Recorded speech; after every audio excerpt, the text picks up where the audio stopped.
Bienvenidos y bienvenidas todos y todas a este nuevo espacio de la alianza informativa entre el Sistema Informativo Sintra-Unicol Nacional con la Nueva Gaceta Medellín, la revista Nueva Gaceta Medellín. Hoy queremos dedicar este corto espacio para escuchar los puntos de vista de dos jóvenes radicados acá en Medellín, dos jóvenes estudiantes de dos universidades públicas a quienes queremos, consultar sobre cuáles son las perspectivas que tienen frente al gobierno que se inicia. Comienzo por presentar a Laura Cano. Laura es estudiante del programa de Ciencia Política de la Universidad de Antioquia, pertenece al semillero de estudios de Geopolítica y de Asuntos Globales en la Facultad de Derecho y Ciencias Políticas, y del otro lado nos acompaña Amílcar Niño. Amílcar Niño es igualmente estudiante de la Universidad de Antioquia en el programa de Derecho y es estudiante del programa de Ciencia Política de la Universidad Nacional en su sede en Medellín. Creemos que en la voz de Laura y de Amílcar nos podemos formar una idea de qué están pensando los jóvenes sobre el momento actual que vive el país. Y quisiera comenzar sin más preámbulos con esa pregunta: ¿cuál sería una primera apreciación de ustedes frente al gobierno que acaba de arrancar? Apenas llevamos una semana de instalado el nuevo gobierno, y en esta semana ha sido muy movida. Incluso ha sido muy movida tanto por los movimientos políticos, la consolidación, la formación del gabinete, como muchas de las decisiones que ya se han ido tomando, además de estar en medio de una situación humanitaria compleja como fue el terremoto que afectó a nuestro país el 10 de este mes. Laura, una primera apreciación: ¿cómo percibes tú estos primeros días del actual gobierno? Muy buenas tardes, muchas gracias por la invitación al profesor y al sindicato. Pues incluso antes de la posesión ya había una sensación de desesperanza, e incluso como al ver que uno de sus lemas de campaña, que era como los de nunca, realmente era una farsa, porque realmente todo su gabinete está conformado con personas políticas que ya pues tienen una trayectoria, pero una trayectoria de corrupción en el sector público. Entonces de ahí ya uno como que ya más o menos pensaba, bueno, vamos a tener más de lo mismo, corrupción, mucha ineficiencia, digamos que institucional, políticas que obviamente van a estar más orientadas a favorecer a sectores tradicionales, a las élites económicas, a recorte del presupuesto para el gasto social. No va a estar, digamos, tan garantizado el tema de ciertos derechos, por ejemplo, en especial lo que nos concierne, por ejemplo, nosotros creo que el campo de la educación, pero pues muchas otras cosas. Y ya digamos que una preocupación, ya digamos como politóloga en formación, sí son como estos primeros movimientos geopolíticos, primero pues también desde el nombramiento del ministro de Relaciones Exteriores, una persona que digamos no tiene capacidades, no tiene una trayectoria para este cargo, pero pues que precisamente el día del terremoto, en plena tragedia nacional, anunciara pues como el reconocimiento de la soberanía de Israel sobre los Altos del Golán, desconociendo todos los tratados y toda la normatividad del derecho internacional humanitario. Es una preocupación fuerte, me llena mucho de frustración, la verdad, porque digamos que desde mucho antes de entrar a la universidad a estudiar ciencia política, desde que ya estaba, digamos que en el colegio, me interesaba mucho todo este tema de los derechos humanos, incluso pues de la ONU como un organismo que para bien o para mal, pues digamos que cumple una función como de equilibrio de poder, o como de moderar un poco a los estados. Y pues el derecho internacional humanitario me parece una expresión muy valiosa que como humanidad hemos construido precisamente para evitar evitar la guerra, evitar condiciones de indignidad, de injusticias, y es frustrante precisamente uno estudiar estos temas y ver cómo el orden mundial está desarticulando esas instituciones en vez de reforzar. Gracias, Laura. Amílcar, te traslado la misma pregunta a ti. ¿Cómo percibes esta primera semana del gobierno de Abelardo de la Espriella? Bueno, primero que todo darle las gracias a Nueva Gaceta, darle las gracias al sindicato por la invitación y a ustedes porque me están acompañando en este panel. Yo creo que es un panorama bastante complejo, teniendo en cuenta pues toda la crisis humanitaria que se ha desatado a raíz del terremoto. Asimismo, creo que es un panorama complejo porque vienen 4 años de una disputa por el poder, ¿no? Que se ha visto históricamente entre dos posturas diacrónicamente opuestas. Sin embargo, yo creo que esta es como la posición de un gobierno más confrontativo en contra de unas apuestas de pronto más progresistas. El mismo gobierno y parte del gabinete también han afrontado como una cierta posición hacia dar una batalla cultural en contra de ciertas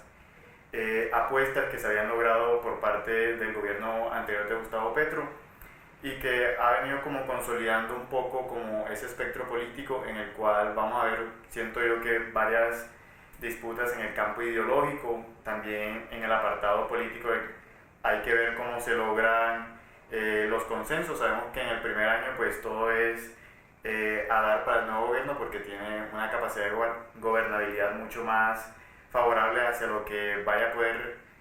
tramitar a través de este órgano. Sin embargo, pues eso también es como una muestra o una balanza en lo que puede llegar a ser este gobierno o puede dejar de hacer dependiendo de qué se le caiga o qué reformas se le aprueben. Creo que también es complejo porque creo que pues es mucho desde mi apreciación, pero yo creo que el tener una postura ideológica tan marcada, por lo menos vengo a principios del año traer a colación lo de la unidad de la gestión de riesgo en el departamento de Córdoba. He visto cómo la desarticulación a nivel nacional y territorial siempre ha sido un déficit en torno a la gestión de riesgo y desastres naturales, y ver por lo menos ahora, como lo mencionábamos, el hecho de que no se hayan articulado de pronto esas directrices a tiempo, incluso que se haya, por lo menos desde el escenario internacional, se hayan negado ciertas ayudas por parte de otros países simplemente porque son ideológicamente opuestos. Lo ha dicho precisamente el canciller Omar Bula. Me parece muy complejo porque es sobreponer lo que son la dignidad humana y los derechos humanos que están en riesgo de una crisis humanitaria frente a unas posturas ideológicas. Y finalmente yo creo que es un panorama que va a medir en qué tanto esas banderas que se han logrado consolidar hasta cierto punto, si se logran como mantener por parte de pronto de nosotros como jóvenes o de pronto de parte de ciertos actores políticos, cómo logren consolidar, logren conformar o dar pie a esa batalla cultural que se ha propuesto por parte de una nueva derecha que ha venido surgiendo en el país. Entonces es un panorama que amerita mucho pragmatismo, siento que hay que discernir entre lo que es salvaguardar la vida de los ciudadanos o incluso la integridad de ciertas comunidades que se va a ver afectada por parte de proyectos mineros, proyectos extractivistas, y ver cómo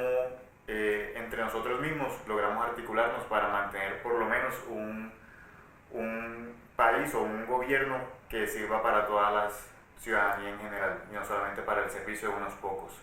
Bueno, yo debo decir que comparto mucho de esa primera apreciación que ustedes han hecho. El campo de interés mío también es el tema de las relaciones internacionales y efectivamente me inquieta enormemente que quien vaya a estar a cargo de la cartera de las relaciones diplomáticas sea alguien que pertenece a uno de los clanes tradicionales de Córdoba, y adicionalmente que a pesar de que él puede demostrar una experiencia de trabajo en distintos organismos internacionales, efectivamente llega al ejercicio del ministerio con un sesgo ideológico que ustedes ya lo han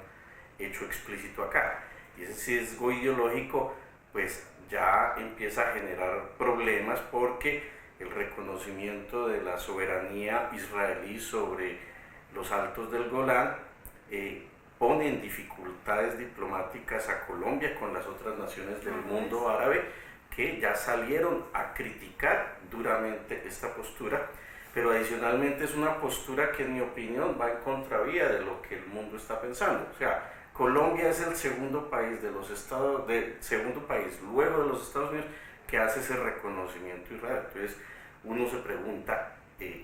¿cuál va a ser el papel entonces de la política exterior colombiana si simplemente va a ser plegarse a los dictados de Estados Unidos? Y con relación a tu intervención, Amílcar, yo también creo compartir esa preocupación, sobre todo porque ahora que está el país afrontando todavía, no hemos salido de la tragedia, todavía estamos en medio de la tragedia provocada por el terremoto, y efectivamente esa terquedad del gobierno que inició la pasada semana de no querer hacer un empalme adecuado, tranquilo, con el gobierno que entregaba, ha impedido que justamente las instituciones que tienen que resolver los problemas humanitarios que el terremoto ha generado pudieran funcionar de manera mucho más eficiente.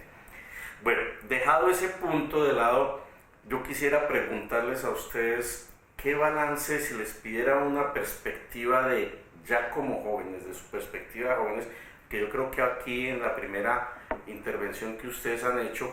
ha sido una intervención casi que yo diría anticipatoria de su condición de futuros profesionales de la ciencia política o el derecho, pero quisiera preguntarles cuál es el balance que hacen de esa transición para los jóvenes en materia de políticas de juventud del gobierno anterior y el gobierno que se inicia,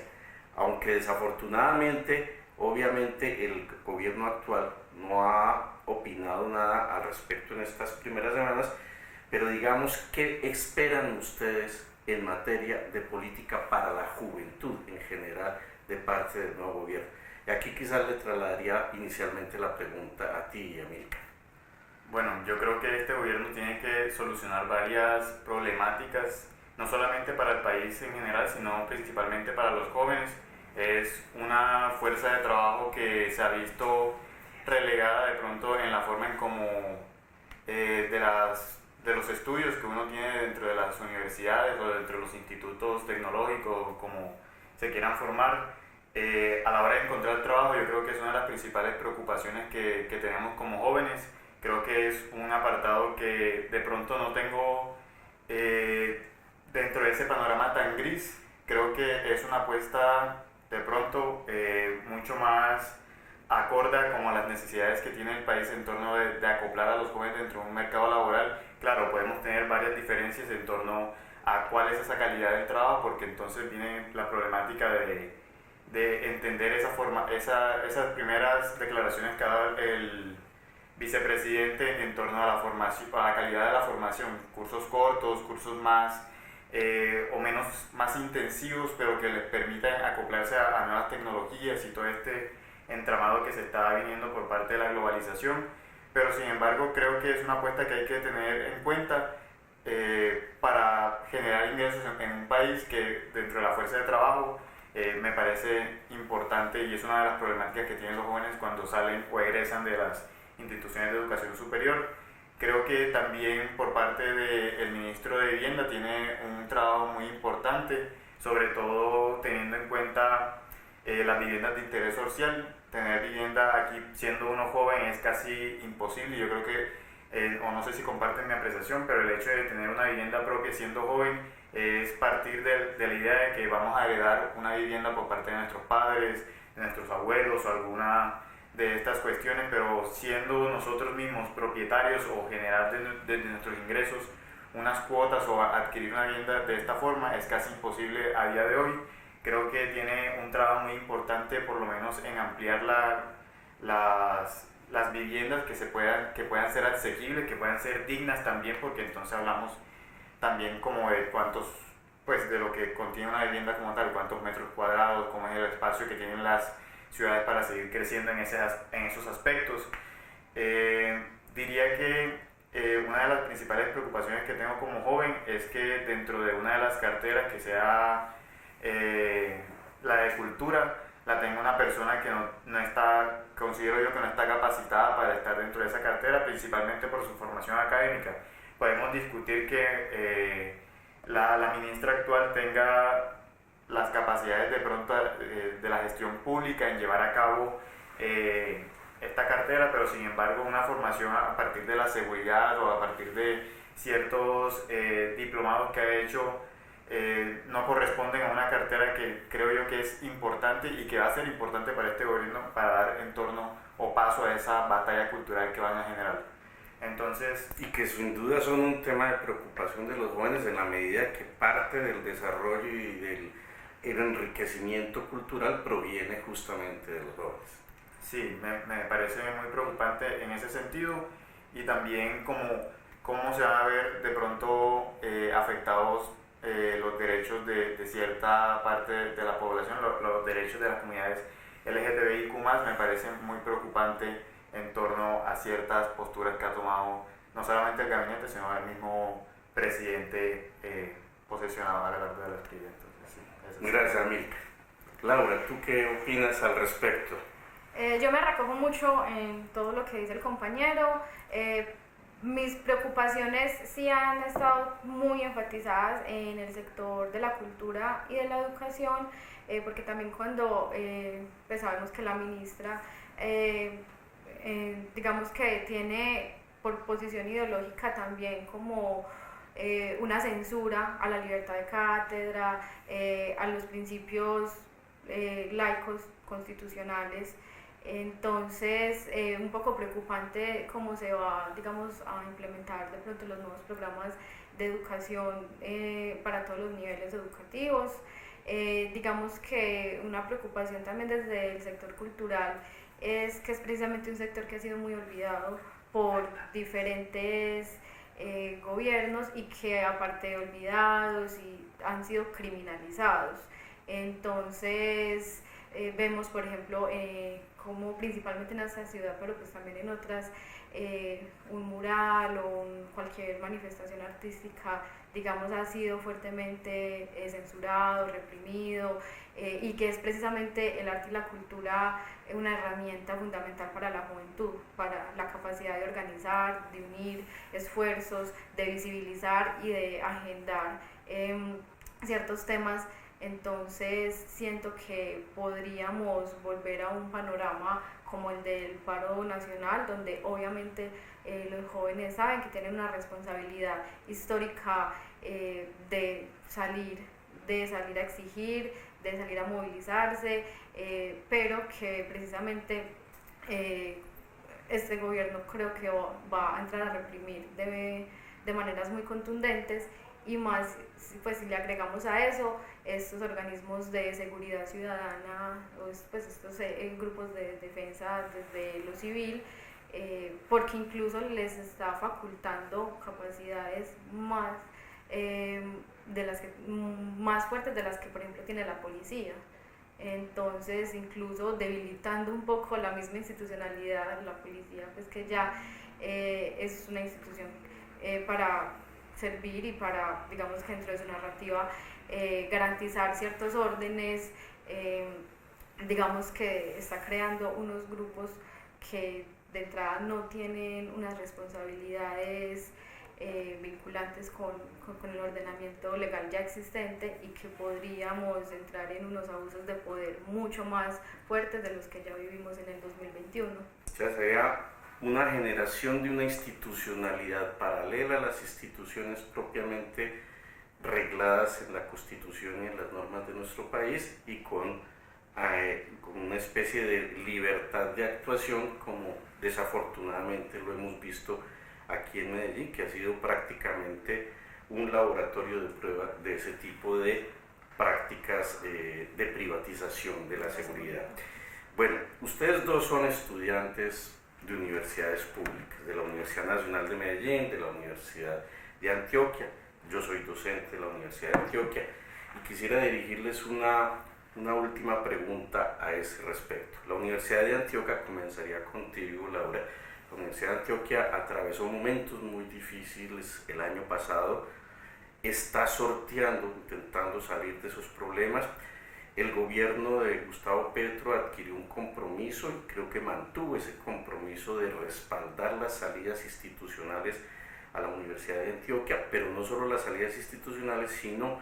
la solución de tipo financiero. ¿Qué esperas tú en particular como estudiante de la Universidad de Antioquia del nuevo gobierno? ¿Y qué debieran hacer los estudiantes de la Universidad de Antioquia para preservar ese importante patrimonio que tienen los antioqueños, como es la universidad, el alma mater de Antioquia? Bueno, yo de una manera un poco positiva, optimista, yo espero que realmente se den cuenta la importancia que tiene la Universidad de Antioquia, no solamente para el departamento, sino a nivel nacional, que de hecho en el último ranking internacional sobre pues, calidad educativa, la Universidad de Antioquia asciende unos puestos, es decir, mejora mucho ese tema en el escalafón, mejora. Eso, como que entender cuál es la importancia de la universidad pública, de la vocación social que tienen las universidades. ¿Crees tú que ya con un nuevo gobierno como el que se acaba de instalar, se vienen nuevos retos, nuevos desafíos para la Universidad de Antioquia? ¿El ambiente, digamos, el entorno nacional, consideras que es favorable para terminar de salir de la crisis en la que estuvo inmersa la universidad un tiempo? Yo creo que no, porque de hecho ya se anunciaron como que se iba a revisar bien cuáles habían sido, pues la modificación que se había aprobado el semestre pasado, el año pasado, a esos dos artículos de la ley 100 de la ley 30, perdón, que es precisamente lo que va a regular el tema del presupuesto y la manera en cómo se va a financiar la universidad. Digamos que ya se ha escuchado que eso se va a entrar a revisar, entonces eso digamos que está en amenaza, ¿cierto? Como que ese logro que ese descansito que habíamos tenido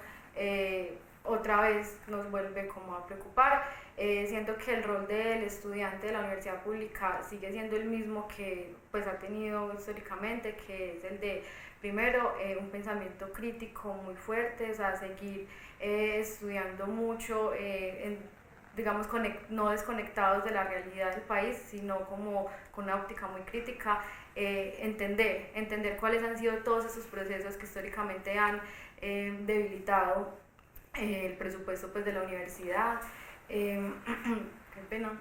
Digamos que también pues la unidad. Sabemos que hay muchos movimientos estudiantiles que tienen como diferentes caracteres ideológicos y que muchas veces como ese sectarismo o cierto como esa pugna por ver quién lleva esa batuta también ha debilitado el movimiento estudiantil. Siento que esto pues no solo lo local sino también a nivel geopolítico, a nivel internacional, estamos ante un avance de neofascismos, un montón de problemáticas que atenta directamente a la juventud y a los derechos humanos. Entonces siento que es un momento muy clave para volver a retomar esa unidad estudiantil y trabajar, ¿cierto?, desde lo que nos une,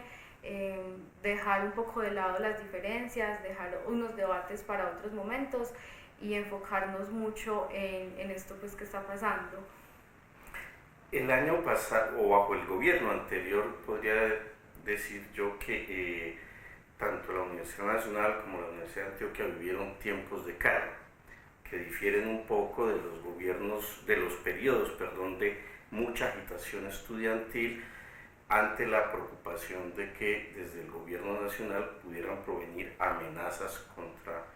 nuestras universidades. Esa situación de calma creo que quizás tenía una explicación y era la sintonía, hasta cierto punto la sintonía del gobierno nacional con la necesidad de fortalecer la educación pública y la universidad pública. Y te trasladaría entonces esa pregunta a ti, Amílcar. ¿Crees tú que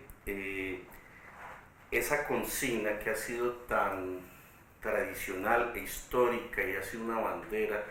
de los estudiantes de la Universidad de Antioquia y de la Universidad Nacional se mantiene vigente? Me refiero a la consigna de la necesidad de salir en defensa, de mantener en alto la defensa del carácter público de nuestras universidades.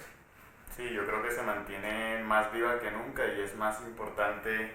en estos momentos el defenderla y al ser estudiantes apropiarse de esa consigna, porque me acojo mucho a ese tipo de preocupaciones por parte de las universidades públicas, porque pues varias declaraciones que ha dado la ministra de Educación ha sido de que su postura ideológica y religiosa no va a intervenir como en el funcionamiento normal de esta cartera. Sin embargo, pues como lo hemos visto, una cosa es lo que se diga, incluso más en una semana que ha sido bastante turbulenta en torno a las decisiones políticas, y otra cosa es lo que se vaya a desarrollar a lo largo de todo el gobierno. Entonces, a mí sí me genera mucha preocupación, me preocupa mucho el tema de que se vuelvan a instaurar o se planteen instaurar nuevamente cátedras religiosas dentro de las instituciones, no solamente de la educación superior, sino también dentro de la básica, primaria y secundaria. Me parece que dentro de un Estado que constitucionalmente se establece como laico, que se propongan ese tipo de acciones es sumamente preocupante para la educación y para, no solamente también para garantizar una educación que sea libre de esos sesgos que para ellos ocurren dentro de la educación pública principalmente, que varios personajes no propios del gobierno pero que sí han hecho campaña activa como Jerón Sanabria digan que hay que sacar a ciertos autores o ciertas posturas ideológicas de las universidades, me parece totalmente aberrante porque rompe con ese principio que debe tener la educación, y es que tiene que abrir o permitir ese pensamiento crítico de diferentes posturas. Entonces yo creo que esas consignas hay que apropiarnos, y siendo claramente una tendencia ideológica que comparte o ese pluralismo de opiniones o que busque ese pensamiento crítico, tener al frente un gobierno que quiere como cerrar ese tipo de posibilidades nos va a llevar inminentemente a una confrontación, por lo menos desde el campo de las ideas. No sé hasta qué punto desde el campo de la movilización del movimiento estudiantil, pero sí creo que va a ser muy importante para nosotros y para los estudiantes que seamos conscientes de la importancia que tiene la universidad para la formación, y lo digo como estudiante de la periferia, de que si no fuera por las universidades públicas no tuviéramos la oportunidad siquiera de contar posiblemente en algún futuro con un título profesional. Entonces yo creo que es muy importante. Bueno, yo le agradezco mucho a Milcar, a Laura, que hayan querido aceptar esta invitación que hemos hecho desde Nueva Gaceta Medellín y desde el Sistema Informativo Sintra Unicol para dialogar y por lo menos acercarnos un poco a esa visión que tienen los jóvenes. Yo no quisiera despedir este espacio sin hacer un reconocimiento, que lo hago a la vez a nombre de Nueva Gaceta Medellín y de Sintra Unicol, por el papel tan activo que yo he observado de los jóvenes de nuestras dos universidades en solidaridad con la población afectada por el terremoto.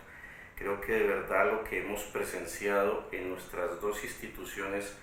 acá en Medellín es un despliegue de iniciativas y de solidaridad impresionante por parte de muchos colectivos juveniles estudiantiles. Destaco especialmente el papel que ha jugado el colectivo Afroudea, que involucra y aglutina a los estudiantes afros de la Universidad de Antioquia, que han volcado todas sus iniciativas para tratar de ayudar a la población del Chocó, que fue el epicentro del terremoto y que paradójicamente no figura en los titulares de los grandes noticieros ni en los grandes medios de comunicación. Pareciera que la solidaridad es más necesaria en Cali, es más necesaria en Pereira o en Manizales, y efectivamente hay que brindar la solidaridad plena a todos los connacionales que están en esta situación. No sé si ustedes dos quisieran una frase final de despedida o un mensaje final para otros jóvenes como ustedes que los vayan a escuchar a partir de este podcast que estamos realizando. Laura. Bueno, no, yo digo que mucho compromiso, mucha solidaridad, pues como dice el profesor, a empaparnos mucho de cuál es lo que está pasando en cuestiones políticas locales, por ejemplo, bueno, que está discutiendo el Consejo Municipal, la Asamblea Departamental, que se está discutiendo en el Congreso, esto a quién beneficia, a quién afecta, cómo nos afecta, y también, digamos, cómo conversamos con nuestras familias, con nuestros vecinos, con personas que de pronto como nosotros no están en la universidad, que de pronto no están muy empapados de ciertos temas, ¿cómo hacemos